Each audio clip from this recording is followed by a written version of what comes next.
Global warming पर 350 शब्दों का निबंध। ग्लोबल वार्मिंग पृथ्वी के वातावरण में औसत तापमान में वृद्धि को कहते हैं। यह समस्या मुख्य रूप से मानव गतिविधियों के कारण उत्पन्न हो रही है, जिनमें औद्योगिकीकरण, वनों की कटाई और जीवाश्म ईंधन, कोयला, पेट्रोलियम आदि का अत्यधिक उपयोग शामिल है। इन गतिविधियों से ग्रीन हाउस गैसों जैसे कार्बन डाइऑक्साइड, मीथेन, CH2 और नाइट्रस ऑक्साइड N2O का उत्सर्जन हो रहा है।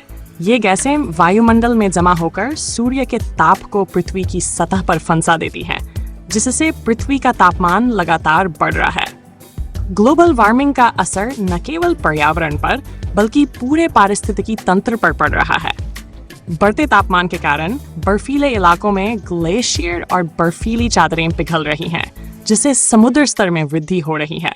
समुद्र स्तर में वृद्धि से तटीय क्षेत्रों में बाढ़, भूमि की खसाड़ और खाद्य उत्पादन पर प्रभाव पड़ रहा है।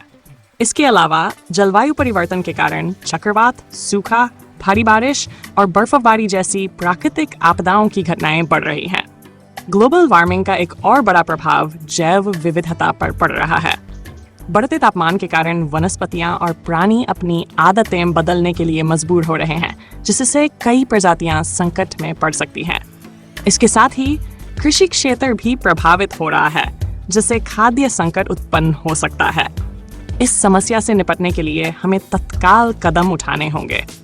प्रदूषण को कम करने के लिए हर व्यक्ति को अपनी जिम्मेदारी समझनी होगी। हमें वैकल्पिक ऊर्जा स्रोतों जैसे सौर ऊर्जा, पवन ऊर्जा और जल ऊर्जा का अधिकतम उपयोग करना होगा। इसके अलावा वनों की कटाई को रोकना और वृक्षारोपण बढ़ाना भी आवश्यक है।